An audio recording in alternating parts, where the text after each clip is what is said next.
Assalamualaikum warahmatullahi wabarakatuh. Alhamdulillah. Wassalatu wassalamu ala Rasulillah Muhammad ibn Abdillah wa ala alihi wa sahbihi wa man wala. Subhanaka la ilma lana illa ma 'allamtana innaka antal alimul hakim. Rabbi shrah li sadri wa yassir li amri wahlul 'uqdatan min lisani yafqahu qawli, amma ba'du. Alhamdulillah. Tema kita pada hari ini, bagaimana bisa aku membalas cintamu wahai Rasul? Gak bisa ya. Kalau ini adalah sebuah pertanyaan, maka jawabannya gak bisa. Sebab kata Allah Subhanahu wa taala, A'udzu billahi minasyaitonir rajim, wa in ta'uddu ni'matallahi la tuhsuha. Kalau kalian mau hitung nikmat yang Allah Subhanahu wa taala berikan kepada kalian, niscaya kalian tidak akan mampu menghitungnya. Nah, kalau ngitungnya aja nggak bisa, gimana mensyukurinya? Gimana berterima kasihnya? Ngitung aja nggak bisa, gimana mau terima kasihnya? Nah, kalau terima kasih aja nggak bisa, gimana mau balesnya? Satu dari nikmat terbesar yang Allah SWT berikan kepada kita umat Islam adalah terutusnya baginda kita Nabi besar Muhammad. Itu nikmat paling besar. Laulahu, andai tidak karena Nabi Muhammad SAW. Ada tuh lagunya tuh. Laulaka ya zinatal wujudi mataba aishi wala wujudi wala tarannamtu fi salati wala ruku'i wala sujudi. Allahumma salli ya Rabbi salli alaihi wa sallim. Allahumma salli ala Muhammad ya Rabbi salli alaihi wa sallim. Laulaka ya zinatal wujudi, andai tidak karena engkau wahai Nabi Muhammad, zinatal wujud yang merupakan hiasan bagi semesta, hal terindah yang ada di alam dunia maupun alam akhirat. Dari ciptaan Allah Subhanahu wa taala, zinahnya, hiasannya adalah baginda kita Nabi besar Muhammad sallallahu alaihi wasallam. Laulak, andai tidak karena engkau wahai Nabi Muhammad yang terindah di semesta ini, mataba aishi, hidup saya nih bakalannya enggak enak. Wala wujudi, enggak ada arti dari keberadaan saya di atas muka bumi ini. Kamu, andai Allah tidak memilihmu sebagai umat Islam, andai Allah tidak memilihmu sebagai umat Nabi Muhammad sallallahu alaihi wasallam, kamu hidup dalam kekafiran, gak ada bedanya antara kamu sama binatang. Binatang makan, kamu juga makan. Binatang kawin, kamu juga ada yang enggak malahan. Saudaraku sekalian yang saya muliakan, enggak ada bedanya antara kita sama makhluk yang tidak berakal. Kalau tidak karena iman, kalau tidak karena Islam, kalau tidak karena dipilihnya kita sebagai umat Nabi besar Muhammad. Karenanya sempurnamu menjadi manusia adalah bagaimana kamu mengikuti jalannya Nabi besar Muhammad. Semakin kamu dekat sama jalannya Nabi Muhammad, semakin mirip kamu sama Nabi Muhammad, semakin mengikuti terhadap apa yang diajarkan oleh Nabi Muhammad, kamu semakin jauh dari kebinatangan dirimu dan semakin dekat dengan cahaya, semakin dekat dengan unsur malaikat yang terbuat dari cahaya. Nih, saya kasih tahu. Teman-teman saya sekalian, di antara makhluknya Allah ini kan ada binatang. Ya kan? Ada manusia, di antara tengah-tengahnya ada malaikat. Kalau kamu dalam hidupmu itu tidak dekat dengan unsur malaikat, kamu akan dekatnya dengan unsur binatang. Karenanya nih, saya pernah dengar satu keterangan begini. Kenapa kita itu perlu akekah? Kenapa anak lahir perlu akekah? Ya, itu adalah untuk memotong atau mengurangi sisi kebinatangan dalam setiap manusia. Kita nih lahir punya sisi kebinatangan nih. Pernah tahu binatang? Kucing deh, anggap kucing. Kucing kalau lagi lapar galak. Mirip gak sama kamu? Kucing kalau lagi lapar galak. Kamu kalau lagi lapar galak apa gak galak? Jadi sekalian saya muliakan, kucing kalau ditabrak sama kucing yang lain atau diusilin sama kucing yang lain, dipukul, dicolek gitu kan, apa yang terjadi? Marah, ngamuk, dia akan bertengkar, akan berantem gitu. Kamu kalau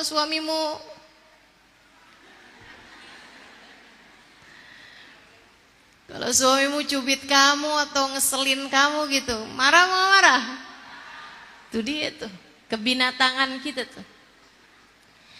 Sehingga sekalian saya muliakan, kucing kalau habis makan kenyang, ngapain dia? Males. Kalau lagi lapar galak, kalau lagi kenyang males. Kamu kalau lagi kenyang males sama males? Sama juga. Ditambah pula, biasanya kita kalau udah kenyang jadi bego.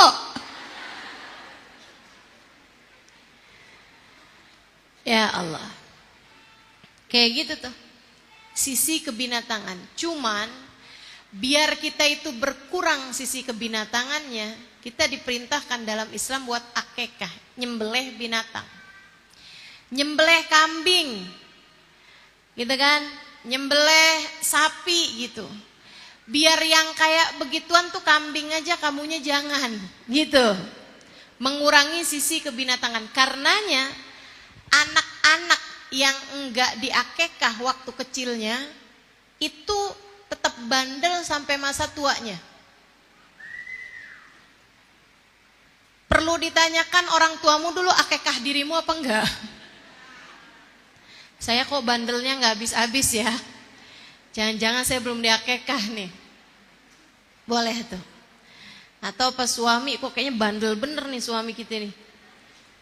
Bang, kamu udah pernah diakekah belum?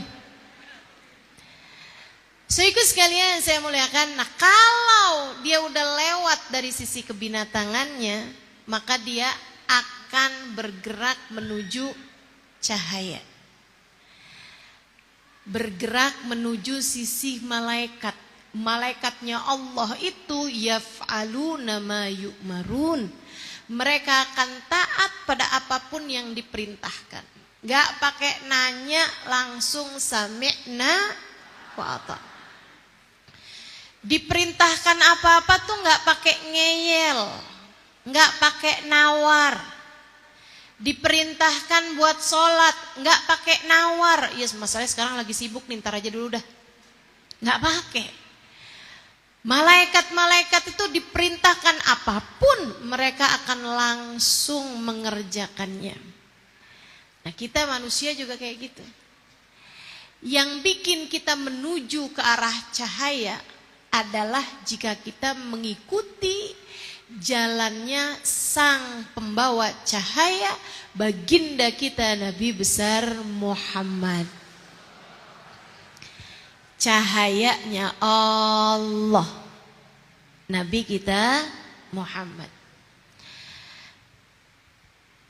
Nabi Muhammad itu diriwayatkan kalau duduk bersama dengan para sahabat di waktu malam gelap gulita, tapi di sana ada Nabi Muhammadnya, para sahabat lupa bahwa mereka sekarang sedang berada di waktu malam, seolah mereka sekarang sedang berada di siang hari yang terang benderang. Nabi kita Muhammad. Sayyidah Aisyah meriwayatkan, kata beliau, satu hari aku sedang menjahit bajuku yang robek di waktu malam dengan bercahayakan lampu, bercahayakan apa namanya? Pelita yang saya nyalakan. Dia bilang lagi tengah-tengahan saya menjahit, benangnya habis, saya pun mengeluarkan benang dari jarum dari benangnya, saya mau pasang lagi benang yang baru, tiba-tiba lampunya mati, pelitanya padam. Dia bilang, saya kaget, jarumnya jatuh. Saya cari-cari tuh jarum, saya nggak ketemu-ketemu, malam gelap, nggak nemu-nemu tuh jarum. Raba sana, raba sini, bajunya dilihatin, semua nggak ada. Id aqbal alayya Rasulullah sallallahu alaihi wasallam. Tiba-tiba Nabi Muhammad masuk ke dalam kamar.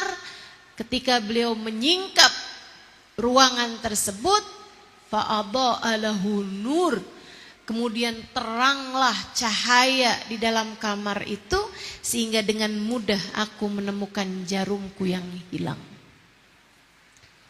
Sambil lihat jarum, sambil lihat Nabi Muhammad. Tapi sebelum saya lanjutkan, saya kasih tahu, terangnya Nabi Muhammad tuh bukan kayak terangnya lampu gitu. Wow, gak gitu, gak gitu. Teman-teman saya sekalian, terangnya Nabi Muhammad itu bukan kayak kita ngelihat lampu yang memang bercahaya gitu, enggak seperti itu. Akan tetapi keberadaan Nabi Muhammad di satu tempat membuat tempat tersebut terasa penuh dengan cahaya, terasa terang. Sayyidah Aisyah sambil lihat jarumnya, liatin Nabi Muhammad, senyum Sayyidah Aisyah. Kemudian bilang, ma adwa'a nuraka ya Rasulullah. Alangkah sangat terangnya cahayamu wahai Rasul. Saya dari tadi nyari jarum saya yang hilang, gak ketemu-ketemu. Begitu aku melihat dirimu, begitu engkau datang ke dalam kamar ini, segera kutemukan jarumku yang hilang. Alangkah terangnya cahayamu wahai Rasul. Nabi kemudian menjawab, kata Nabi Muhammad, fawail liman la yarani yaumal qiyamah ya Aisyah. Celaka orang yang di akhirat nanti tak dapat berjumpa denganku wahai Aisyah. Sebab akhirat itu gelap. Sebab akhirat itu gelap. Kata Allah, yauma tuqwas syams. Di akhirat nanti itu Allah bikin mataharinya kayak mikwah. Mikwah itu setrikaan, panas tapi enggak bercahaya. Barang panas tapi enggak ada cahayanya, nah itu namanya mikwah. Saudariku sekalian yang saya muliakan, kamu kalau lagi nyetrika kepanasan apa enggak kepanasan? Panasan dong, keringetan gitu kan. Tapi kan panas ini enggak ada cahayanya, lain sama api, lain sama lampu, panas tapi bercahaya, lain sama matahari gitu. Allah bilang di akhirat nanti mataharinya itu keluar panasnya, akan tetapi tidak ada cahayanya, gelap. Gelap. Yang bercahaya adalah Nabi Muhammad. Fawail liman la yarani yaumal qiyamah ya Aisyah. Celaka orang yang di akhiratnya tak dapat berjumpa denganku wahai Aisyah. Saudara sekalian saya muliakan, saya mendengar hadis ini berulang-ulang, saya membaca hadis ini berulang-ulang. Celaka orang yang di akhirat tak dapat berjumpa denganku, wahai Aisyah. Saya takut bahwa saya menjadi salah satunya. Saya khawatir jika saya menjadi salah satunya yang di akhirat nanti tak dapat berjumpa dengan Nabi Muhammad. Karenanya saya gak pernah iri sama orang yang dikasih harta lebih banyak. Saya gak pernah iri sama orang yang dikasih ilmu yang lebih banyak, dikasih cantik yang lebih gitu, kasih hidung lebih mancung, misalnya gitu. Enggak. Atau dia lebih disayang sama suaminya gitu. Enggak. Saya enggak iri sama perempuan-perempuan yang seperti itu. Saya enggak iri sama perempuan-perempuan yang sudah dikasih anak dan diberi anak yang banyak-banyak. Saya enggak iri. Teman-teman saudaraku sekalian yang saya muliakan, yang saya irikan adalah orang-orang yang dekat dengan Nabi Muhammad, yang Allah izinkan mata mereka memandang wajah indah Nabi besar Muhammad sallallahu alaihi wa ala alihi wa sahbihi wasallam. Saya iri kepada para sahabat-sahabat Nabi Muhammad. Saya iri kepada orang-orang yang hidup sezaman dan beriman kepada Nabi besar Muhammad. Sambil saya meminta kepada Allah, ya Allah, jangan pernah halangkan saya untuk bisa memandang wajah indah Nabi Muhammad kelak di hari akhirat nanti. Kelak di hari akhirat nanti. Fawail liman la yarani yaumal qiyamah ya Aisyah.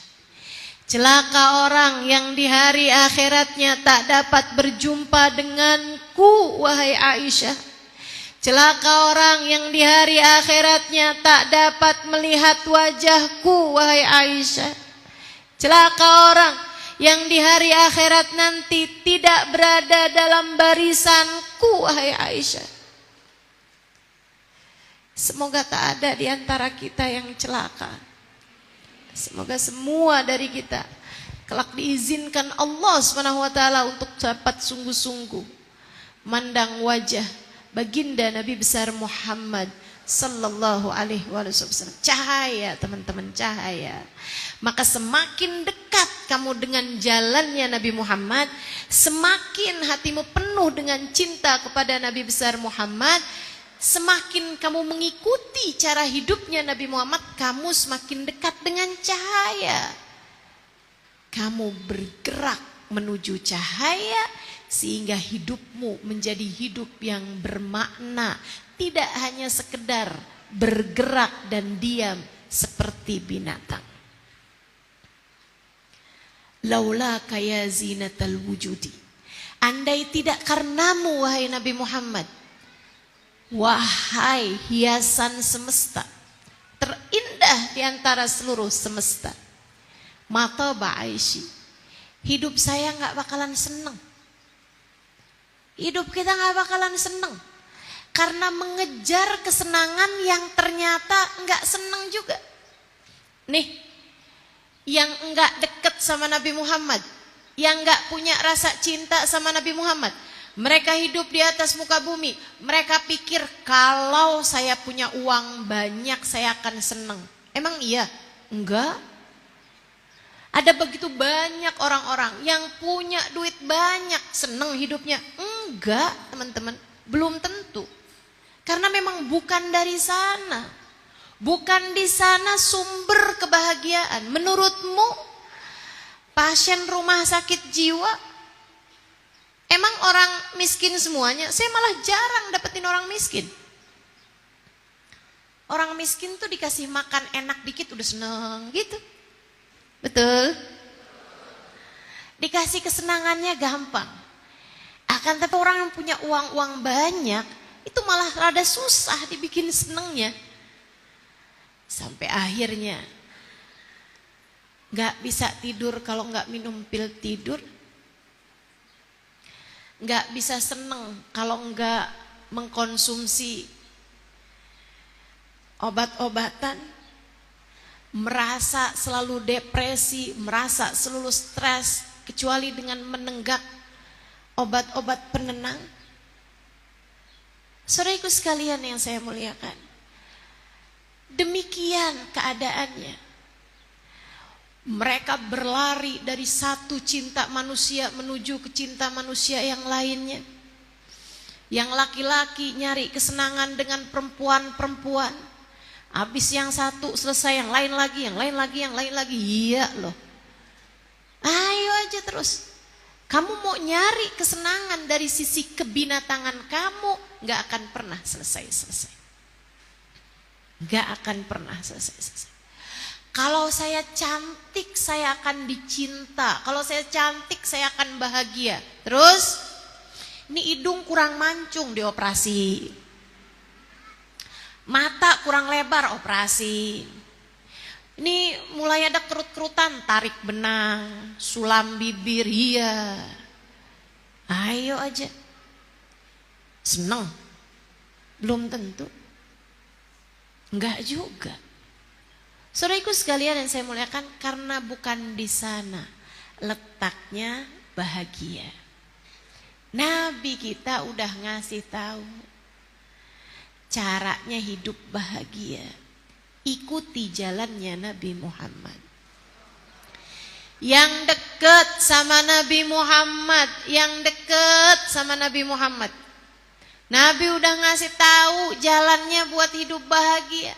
Diikutin jalannya Nabi Muhammad. Salah satu dari yang diajarkan Nabi Muhammad buat senang. Teman-teman sekalian, Nabi tuh ngajarin biar kita senang tuh. Kata Nabi Muhammad, liyagil hammuk magudir yakun. Liyagil hammuk magudir yakun. Bakalan sedikit susahmu dalam hidup. Bakalan banyak senangnya kamu dalam hidup jika kamu punya satu sifat ini. Apa itu wahai Rasul? Magudir yakun. Ingatlah bahwa apapun yang ditakdirkan Allah terjadi, pasti akan terjadi. Bakalan tenang hidup kamu, senang hidup kamu kalau kamu selalu berpikir bahwa yang sekarang terjadi adalah takdir dari Allah Subhanahu wa ta'ala. Ini yang hadir di majelis ini nih. Kalau dia tuh punya pikiran bahwa pokoknya saya harus duduk di depan. Pokoknya saya duduknya gak boleh kealingan. Pokoknya saya harus begini, saya harus begitu. Gitu kan ya? Ternyata dia duduknya depan sih, tapi kealingan sama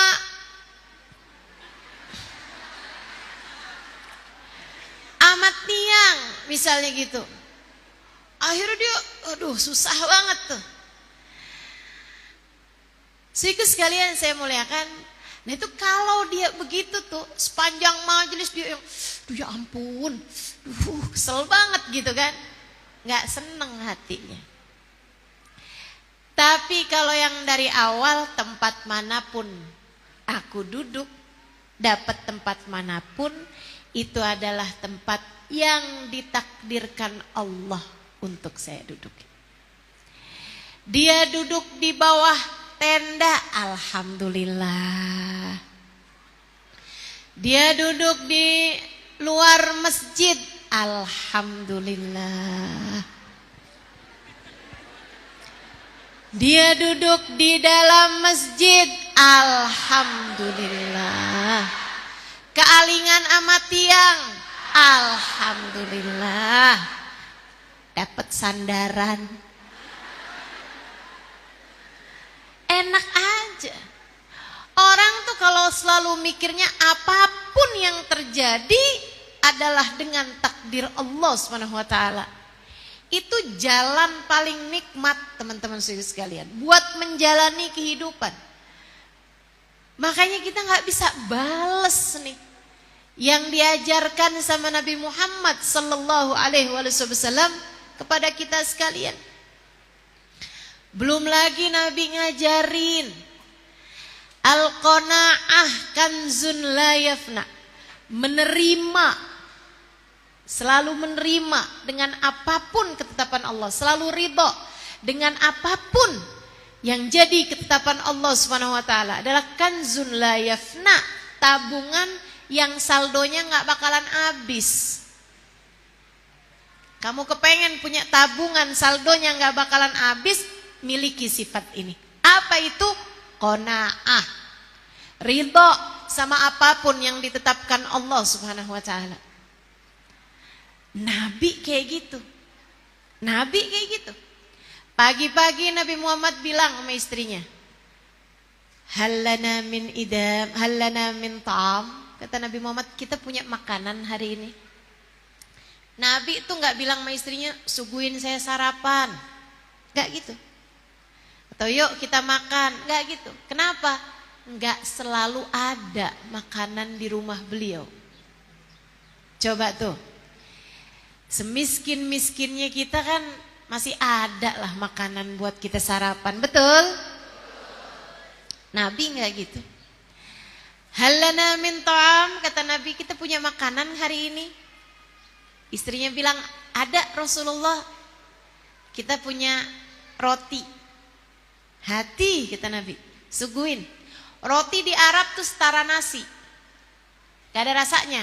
Roti di sana tuh dari gandum, ditumbuk, bahkan gak pakai disaring, belum ada saringan. Habis itu diadonin, kemudian dibakar, gak ada rasanya.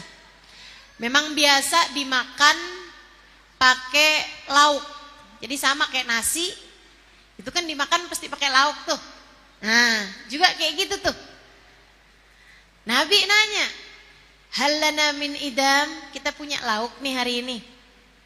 Biasanya kalau orang nggak punya gitu kan, pakai sayur-sayuran. Biasanya kalau orang sedang-sedengan pakai susu gitu. Biasanya kalau orang kaya pakai daging, kuah daging gitu. Jadi Nabi nanya, "Hallana min idam?" Kita punya lauknya enggak nih? Istrinya bilang, "Kita lagi enggak punya apa-apa Rasul, illal khal, kecuali cuka." Kata Nabi Muhammad, "Hati, sini indeh cukanya." Suguinlah cuka, cocol roti, roti keras tuh ya. Ambil. Istrinya aja nggak pernah makan. Roti dicocol cuka tuh istrinya aja nggak pernah makan. Jadi istrinya nontonin kayak gimana nih rasanya ya. Tapi Nabi Muhammad hatinya qanaah, hatinya ridho, melihat pemberian bukan pada apa yang diberikan, tapi siapa pemberinya. Siapa yang ngasih kita makanan dan minuman? Allah. Siapa yang ngasih rasa lapar, rasa kenyang? Allah. Jalla jalaluhu wa ta'ala ta'zamatu. Itu yang diajarkan baginda kita Nabi besar Muhammad sallallahu alaihi wasallam. Karenanya Nabi begitu ngambil tuh roti, yang diingat Nabi, Allah Subhanahu wa taala telah menghadiahkan roti ini untukku. Cocol ke cuka, Allah yang memberikan rizki ini untukku.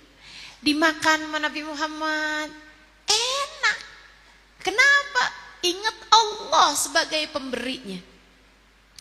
Kalau orang-orang bisa menerapkan hal ini dalam kehidupannya, nggak terlalu banyak bedanya antara makan enak sama makan yang biasa aja.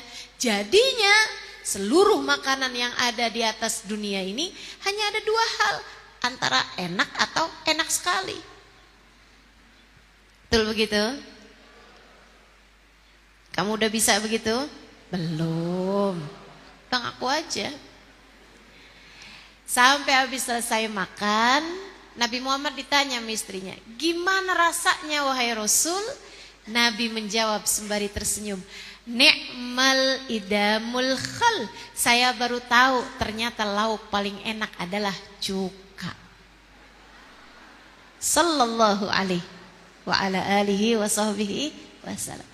Nikmat kehidupan karena iman. Nikmat kehidupan karena qanaah. Nikmat kehidupan karena ridho. Nikmat kehidupan karena penuh syukur.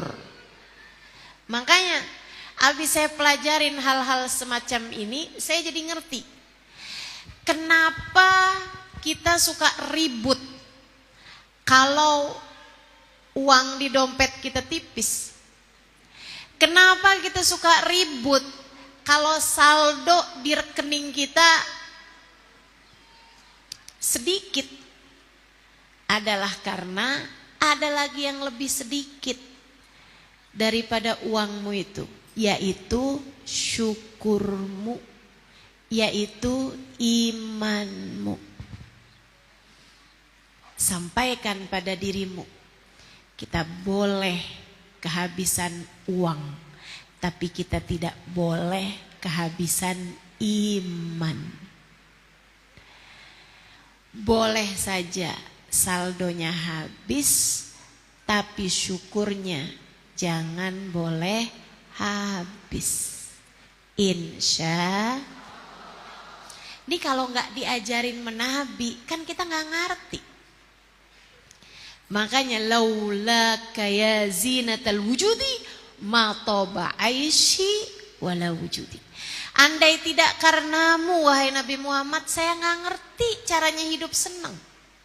Andai tidak karenamu wahai Nabi Muhammad, saya nggak ngerti memaknai kehadiran saya di atas muka bumi ini. Hidup saya di atas muka bumi ini buat apa? Gak ada artinya kalau nggak karena Nabi Muhammad. Tapi begitu kita jadi umatnya Nabi Muhammad, alhamdulillah, alhamdulillah, alhamdulillah. Kita diajarin, kita dibimbing, kita didoain, kita disayangin, kita dibela. Kita dibela. Kita diajarin. Semuanya udah disampaikan sama Nabi Muhammad. Sampai katanya Sayyidina Ali bin Abi Thalib, rahimallah nabiyana Muhammad jazahullah anna ma jaza nabiyan an ummati. Semoga Allah balas kebaikannya Nabi Muhammad dengan kebaikan yang berlipat-lipat ganda. Semoga Allah balas kebaikan Nabi Muhammad seindah-indah balasan seorang nabi dari umatnya. Ma tarakana syai'an illa wa 'allamana iya. Enggak ada suatu hal melainkan Nabi Muhammad mengajarkannya kepada kita. Hatal harra kaifa nukhriju. Mohon maaf sampai kotoran di badan kita, mohon maaf. Saya pakai bahasa yang gampang difaham. Mohon maaf, kata Sayyidina Ali, sampai tai kita tahu gimana ngeluarinnya. Sampai kotoran kita tahu gimana cara ngeluarinnya dari ajarannya Nabi besar Muhammad. Nabi ngajarin jongkok miring sebelah kiri. Nabi ngajarin doa masuk kamar mandi, doa keluar kamar mandi. Nabi Muhammad ngajarin istirqa, keluarin tuh jangan setengah-setengah, keluarin semuanya. Nabi Muhammad ngajarin kalau habis pipis berdehen. Kata Nabi Muhammad biar ngeluarin kencing kecil yang terakhir itu. Kutratul harah, satu tetes kecil di akhir kencing kita. Semua diajarin sama Nabi Muhammad. Cara gunting kuku diajarin sama Nabi Muhammad. Kurang apa coba? Cara bersin, cara ludah diajarin sama Nabi kita Muhammad sallallahu alaihi wasallam. Kurang apa Nabi Muhammad sama kita umatnya, teman-teman sekalian? Guru hebatnya kayak gimana? Yang sampai jangankan cara tidur, jangankan cara kawin, jangankan cara bikin pesta pernikahan, sampai ke bersin diajarin sama Nabi Muhammad, sampai ke nguap diajarin sama Nabi Muhammad alaihissalam. Kata Nabi, kamu kalau nguap tahanin, kufa angka juta. Kamu kalau dehem juga gitu, tahanin. Jangan kamu keluarkan apalagi dengan suara keras. Yang di sebelah dengernya pengen muntah. Diajarin sama Nabi Muhammad SAW. Tasawuf diajarin sama Nabi. Kata Nabi, tahanin kalau nguap. Jangan buka mulut kamu. Biasanya memang hidungnya yang ngembang. Kalau kita nahanin nguap, hidung kita ngembang. Kalau kamu nggak tahan juga, harus buka mulut, tutupin pakai punggung tangan kiri. Punggung tangan kiri. Diajarin Nabi Muhammad alaihissalam. Semua yang diajari Nabi Muhammad yang terbaik. Semua yang diajari Nabi Muhammad bagus. Secara kesehatan bagus. Secara kejiwaan bagus. Secara etika. Sallallahu alaihi wa ala alihi wa sahbihi wasallam. Ini kita nih sebagai umat gak bakalan bisa bales. Sebab kita dengan keberadaan Nabi Muhammad jadi umat yang diajarin. Segala-gala diajarin. Apalagi cara sholat, cara puasa, cara bayar zakat, cara haji, cara baca Quran, ibadah-ibadah, cara tahajud, cara jalanin kehidupan dengan ibadah-ibadah, semuanya diajarin sama Nabi Muhammad SAW.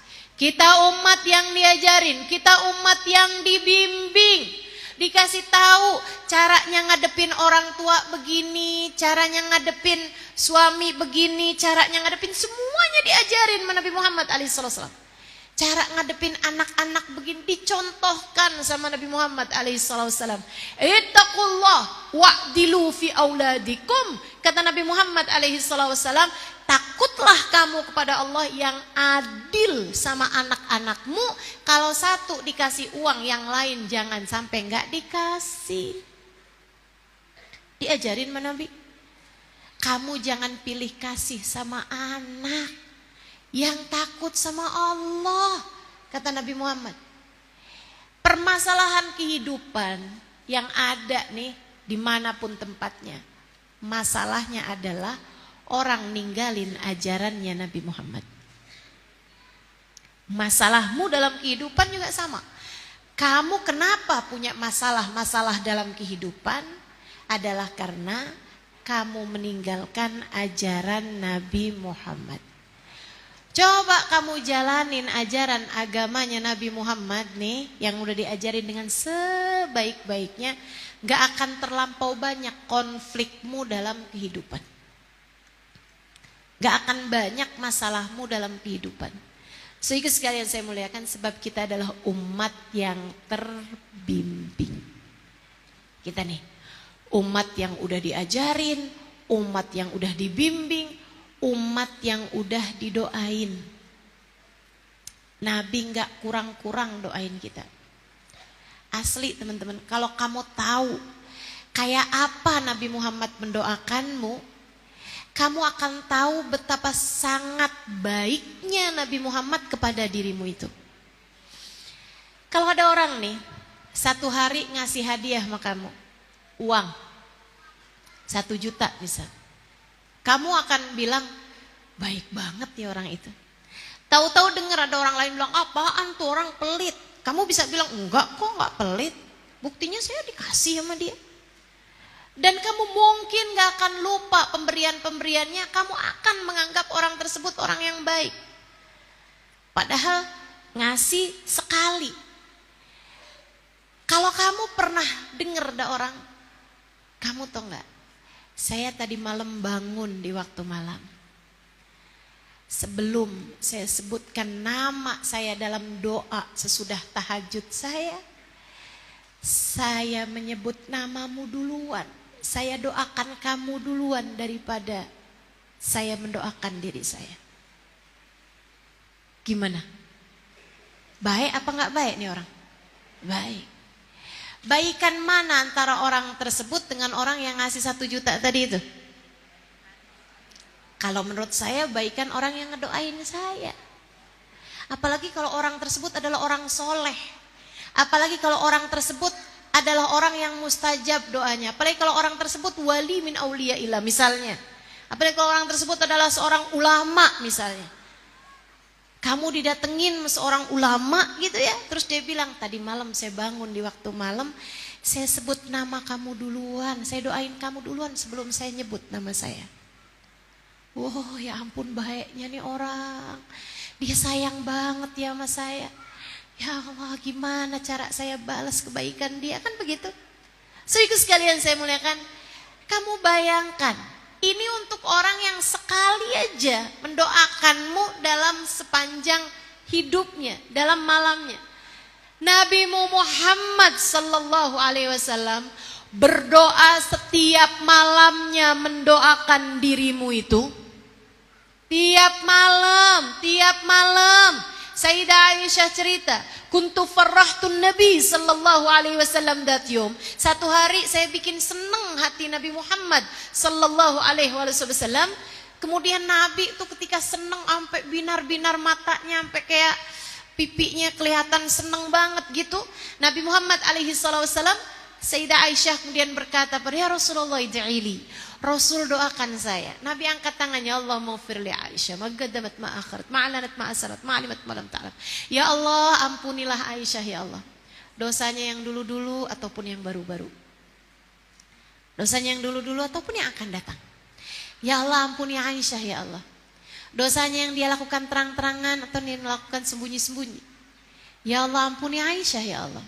Dosanya yang dia tahu ataupun yang dia nggak tahu. Sayyidah Aisyah dengar didoain kayak begitu, merah mukanya karena seneng, matanya binar-binar, mukanya bibirnya senyum-senyum. Nabi Muhammad nanya, "Farihti bidu'ai ya Aisyah?"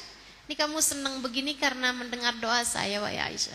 Ya Rasulullah, apalagi? Seneng banget saya didoakan kayak gini Rasul ya Allah. Nabi berkata, "Ya Aisyah, inni da'autu bihadhihi da'wa fi kulli lailatin li ummati." Saya doa dengan doa kayak begini Aisyah tiap malam buat umat saya. Buat umat saya. Ya Allah, ampunin umat saya ya Allah, yang dulu-dulu, yang akan datang. Ampunin umat saya ya Allah. Yang sekarang ada ataupun umat saya yang akan datang, ampuni ya Allah. Ampuni ya Allah. Yang mereka kerjakan terang-terangan, yang mereka kerjakan sembunyi-sembunyi, dosa-dosanya ampuni ya Allah.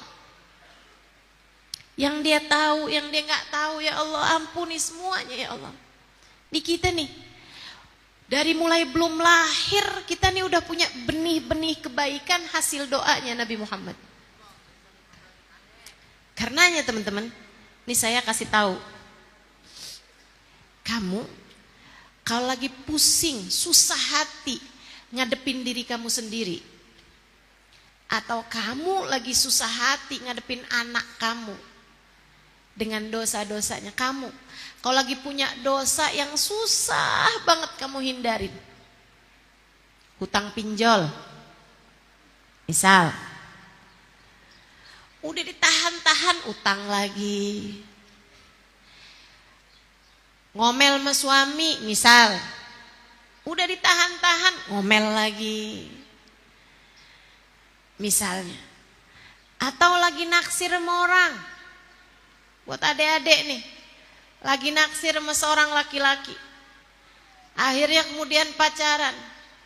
Udah denger, jangan pacaran deh, jangan pacaran. Udah taubat, udah putus, balikan lagi. Bikin dosa lagi, pegangan tangan lagi, deket-deketan lagi. Kamu tahu itu dosa, kamu tahu itu mendekati perzinahan, tapi kamu terus saja kerjain, terus saja kerjain. Kamu takut, ya Allah, nih kalau kayak gini kata Ustazah Halimah, kamu punya pacar takutnya malah diputus sama Nabi Muhammad. Ya Allah, serem banget saya. Kamu ketakutan terhadap dosamu, atau kamu lagi kesulitan ngadepin anak kamu, diajakin sholat susah banget, menghadapi suamimu, ngerjain dosa bolak-balik, ditegurin tetap aja. Bu, saatmu, dek, saatmu menagih doa Nabi Muhammad untukmu. Tagih. bangunlah di waktu malam. Yang serius. Sholatlah beberapa rakaat. Sholat taubat. Kemudian kamu angkat tangan. Ya Allah, saya kan umatnya Nabi Muhammad. Katanya Nabi Muhammad waktu hidupnya dulu selalu mendoakan saya, ya Allah. Sebab saya umatnya. Ya Allah, ini kok saya ngerjain dosa gak selesai-selesai, ya Allah. Anak saya kok susah banget nih saya ajakin buat jalan taatmu. Anak saya kan umat Nabi Muhammad, ya Allah.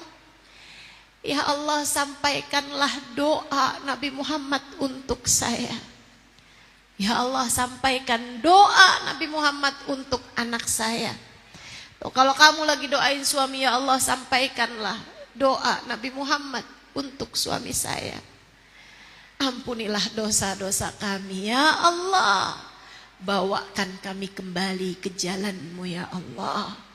Jalan yang telah disampaikan oleh Nabi Muhammad. Gitu. Tagih. Ditagih. Sebab kita adalah umat yang sudah banyak didoakan oleh Nabi besar Muhammad sallallahu alaihi wasallam. Lagi ngadepin hati, dirundung cemburu, dirundung kecewa, sedih berketerusan. Misalnya gitu. Ketakutan, terus-terusan tagih janjinya Nabi Muhammad. Tagih doanya Nabi Muhammad, ya Allah, saya minta ijabahnya doa Nabi Muhammad untuk saya, ya Allah. Bukankah Nabi Muhammad senantiasa mendoakan saya? Saya meminta kepadamu, ya Allah. Apapun aja. Kamu lagi kesulitan secara ekonomi misalnya. Kamu lagi kesulitan karena Allah kasih sakit di badanmu misalnya. Tagih doanya Nabi Muhammad sallallahu alaihi wasallam. Ya Allah, bukankah Nabi Muhammad dulu senantiasa mendoakan kami umatnya. Allahumma farrij an ummati Sayyidina Muhammad. Katanya Nabi Muhammad, Allahumma ansur ummati. Ya Allah, bantu umat saya. Ya Allah, tolongi umat saya. Angkat kesulitan dari umat saya. Tagih. Ya Allah, ijabahkan doa Nabi Muhammad untuk saya. Sebab kita adalah umat yang dulu di waktu hidupnya Nabi Muhammad senantiasa mendoakan kita.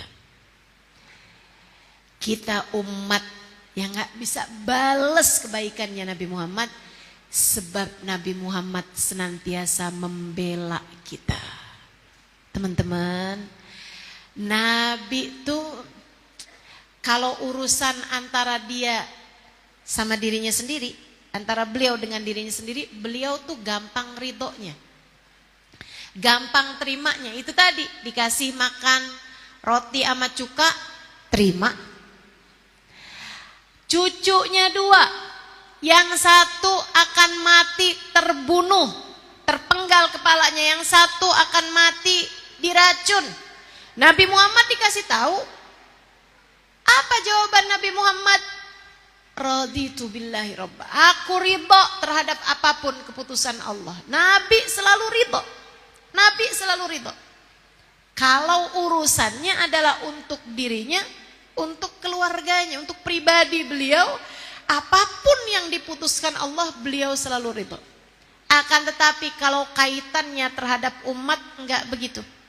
Wahai Rasulullah, kata Allah, aku berikan untuk umatmu mereka, wahai Muhammad, aku ampuni dosanya jika mereka bertaubat 1 tahun sebelum meninggal dunia. Nabi Muhammad protes, ya Allah jangan dong tambahin lagi. Ya Allah, ada banyak umatku baru meninggal baru taubat berapa bulan kemudian meninggal dunia. Kesian ya Allah, kesian ya Allah. Siapa yang menerima jika engkau menolaknya? Kata Allah, wahai Muhammad, aku berikan untuk umatmu, aku terima mereka di sisiku Aku ampuni dosa-dosanya, aku terima mereka sebagai hambaku jika mereka bertaubat 1 bulan sebelum meninggal dunia. Nabi Muhammad puas? Enggak. Ya Allah, tambahin lagi ya Allah, kesian umat saya. Ada yang baru bertaubat seminggu, 2 minggu. Kalau kemudian meninggal dunia, siapa yang menerima mereka? Ya Allah, kesian ya Allah, kesian ya Allah. Muhammad, aku terima dari umatmu jika mereka bertaubat 1 minggu sebelum meninggal dunia. Ya Allah, tambahin lagi ya Allah. Ada yang baru taubat sehari 2 hari terus meninggal dunia. Ya Allah, kesian dia ya Allah. Kalau engkau tolak ya Allah, kesian ya Allah, kesian umat saya ya Allah. Wahai Muhammad, aku terima dari taubat umatmu jika mereka bertobat sehari sebelum meninggal dunia. Ya Allah, tambahin lagi ya Allah. Umat saya ada yang baru bertaubat sejam, 2 jam, kemudian meninggal dunia. Kalau mereka ditolak, mereka gimana ya Allah, kesian ya Allah, tolongin umat saya Allah, tolongin umat saya. Kata Allah, wahai Muhammad, aku terima dari taubat umatmu jika mereka bertaubat 1 jam sebelum meninggal dunia. Ya Allah, tambahkan lagi ya Allah. Ada di antara mereka yang baru bertaubat beberapa menit, kemudian datang ajal menjemputnya ya Allah. Terimalah lagi dari taubat umatku ya Allah. Allah kemudian memutuskan, wahai Muhammad, hadiah untuk umatmu karenamu. Aku terima taubat mereka selagi nafas mereka belum sampai di tenggorokan. Selagi belum sakaratul maut, nyawanya belum sampai di tenggorokan, aku masih akan menerima taubat umatmu, wahai Nabi Muhammad. Ini kita nih, umat yang dibela sama Nabi Muhammad SAW habis-habisan. Nabi gak akan biarin kita. Cuman ya itu dia masalahnya, gimana kita tetap jadi umat Nabi Muhammad sampai kita mati. Kalau bicara tentang gimana cara membalas cintanya Nabi Muhammad, bagaimana bisa kita membalas apa yang sudah dilakukan Nabi Muhammad kepada kita? Jawabannya, gak bakalan bisa. Gak bakalan bisa. Seindah itu kok Nabi Muhammadnya. Sehebat itu kok Nabi Muhammadnya. Sesayang itu Nabi kita Muhammad. Beliau pembela kita sampai pada titik penghabisan yang beliau mampu untuk bela, beliau akan bela kita. Gimana cara balasnya teman-teman sekalian? Laula kaya zinatal wujudi ma toba aishi wala wujudi wala taramnantu fi salati wala ruku'i wala sujudi. Andai enggak karena engkau wahai Nabi Muhammad, kita enggak bisa taronam, enggak bisa rilekskan hati, bergumam dalam ruku, dalam sujud. Andai enggak karena Nabi Muhammad, kita enggak ngerti cara ruku, kita enggak ngerti cara sujud, kita enggak ngerti apa yang harus kita baca saat ruku, saat sujud. Kita enggak ngerti caranya sholawatan, kita enggak ngerti caranya baca Quran. Ibu-ibu saudaraku sekalian, menurutmu apa yang lebih bikin rileks hidup, bikin santai hidup lebih daripada apa yang tadi setelah saya sebutkan?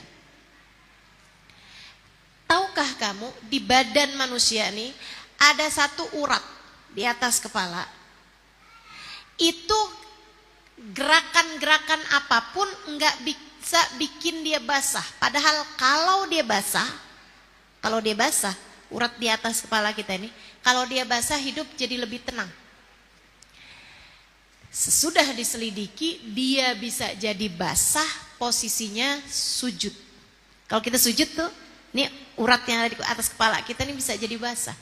Nah itu kapan perlunya dia tetap basah, berapa banyak waktu yang diperlukan untuk sujud agar dia selalu basah? Dalam sehari 5 kali. Ini yang membuat seorang profesor di Belanda sana masuk dalam agama Islam. Kemudian membuka klinik, dikasih nama klinik Al-Fatihah. Saudaraku sekalian yang saya muliakan, disebabkan karena agama yang mengatur untuk sujud 5 kali dalam sehari semalam itu pastilah diatur oleh Tuhan yang telah menciptakan urat di atas kepala yang tidak akan basah kecuali dengan sujud 5 kali sehari semalam. Agama Islam ini, karenanya saya dapati orang-orang paling bahagia di atas muka bumi adalah orang-orang Islam. Saya pergi kemana-mana, saya ketemu sama banyak orang-orang non-muslim. Mohon maaf teman-teman, mohon maaf. Saya ngeliat mereka udah kayak robot.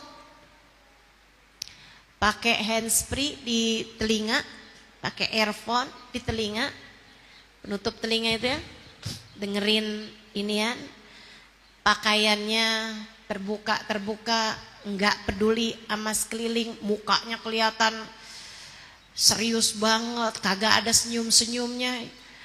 Keluar masuk ke kereta itu ya, yang di Singapura sana itu, kayak robot nih orang-orang, kayak gak ada senang-senangnya gitu. Tapi begitu ketemu orang-orang Islam, ketemu umat Islam di Madura, ketemu umat Islam di Jakarta, di Bogor, udah seneng semuanya. Suruh datang pagi-pagi datang, ya kan? Begitu pintu masjid dibuka pada masuk lari-lari, seneng banget. Mau ngapain kalian? Mau sholawatan. Mau ngapain kalian? Mau baca maulid. Mau ngapain kalian? Mau berdiri sama-sama ucap salam kepada Nabi Muhammad. Ya Allah, seneng. Betul Bu? Mau ngapain kalian? Mau ketemu Ustazah Halimah. Wah seneng. Kan begitu? Seneng gak ketemu saya? Jangan sampai saya doangan yang seneng ketemu ibu-ibu nih. Masya Allah. Seneng, mudah disenangkan hidup kita ini. Kita baca sholawat bareng-bareng, kita udah senang. Kita hadir maulid rame-rame, kita udah senang. Senang benar kita. Masya Allah, Masya Allah. Alhamdulillah. Jadi kita gak bisa balas kebaikan Nabi kita Muhammad alaihissalam. Akan tetapi mudah-mudahan kita tetap dapat bersama, berada dalam satu rombongan. Dengan syarat, ingat pesan Allah SWT, la in syakartum wa la in kafartum inna adzabi lasyadid. Nabi Muhammad adalah nikmat terindah yang Allah berikan dalam kehidupan kita. Nabi Muhammad adalah nikmat tertinggi yang Allah hadiahkan dalam hidup kita. Perlu disyukuri biar Allah tambahi kedekatanmu dengan Nabi Muhammad. Perlu diucapkan terima kasih biar Allah SWT terus dekatkan kita dengan Sayyiduna Muhammad. Sebab kalau disia-siakan, wala in kafartum, kalau kamu sia-siakan, inna adzabi lasyadid, sesungguhnya azabku sangat pedih. Dia dikasih Nabi Muhammad tapi ajarannya dia tinggalkan. Disuruh sholat dia tinggalkan. Disuruh tutup aurat dia tinggalkan. Disuruh yang bakti sama orang tua dia tinggalkan. Disuruh yang benar ngadepin suami, dia marah-marahin mulu suaminya. Dikasih anak, suruh didik anak-anaknya, dia sia-siakan anak-anaknya. Disuruh berbuat baik sama tetangga, malah nyolot mulu sama tetangganya. Disuruh yang baik sama teman, malah ngomongnya pedes mulu sama temennya. Yang begini nih, sisi kebinatangannya masih sangat menguasai dirinya. Dia tinggalkan ajarannya Nabi Muhammad alaihissalam. Dia tinggalkan akhlaknya Nabi Muhammad alaihissalam. Suruh sholawatan, bid'ah, ngapain? Disuruh hadir majelis-majelis maulid, itu bid'ah itu, ngapain kalian mengerjakan hal yang seperti itu? Enggak ada cinta-cintanya sama Nabi Muhammad. Hatinya enggak punya rasa cinta kepada Nabi Muhammad. Inna adzabi lasyadid, sesungguhnya azabku sangat pedih, kata Allah Subhanahu wa taala. Azabnya yang paling ditakutkan untuk orang yang meninggalkan Nabi Muhammad dan tidak punya rasa cinta kepada Nabi Muhammad adalah tercabut iman dalam hatinya sesaat sebelum kematian, sehingga ia hidup sebagai umat Nabi Muhammad tapi mati bukan sebagai umat Nabi Muhammad. Naudzubillah min dzalik. Naudzubillah min dzalik. Itu yang sangat kita takutkan. Itu yang sangat saya khawatirkan. Dipecat dari umat Nabi Muhammad. Itu yang paling saya ngeri dalam hidup saya. Ya Allah, jangan, ya Allah, jangan biarkan seorang pun di antara kami terusir, terpecat dari umat Nabi Muhammad sallallahu alaihi wasallam. Dan itu banyak terjadi, teman-teman. Semoga Allah tetapkan iman Islam di dalam hati kita. Itu banyak terjadi. Semoga Allah SWT yang telah menjadikan kita umat Nabi Muhammad, di saat kita hidup di dunia, Allah tetapkan kita terus jadi umat Nabi Muhammad sampai kita wafat nanti, insya Allah.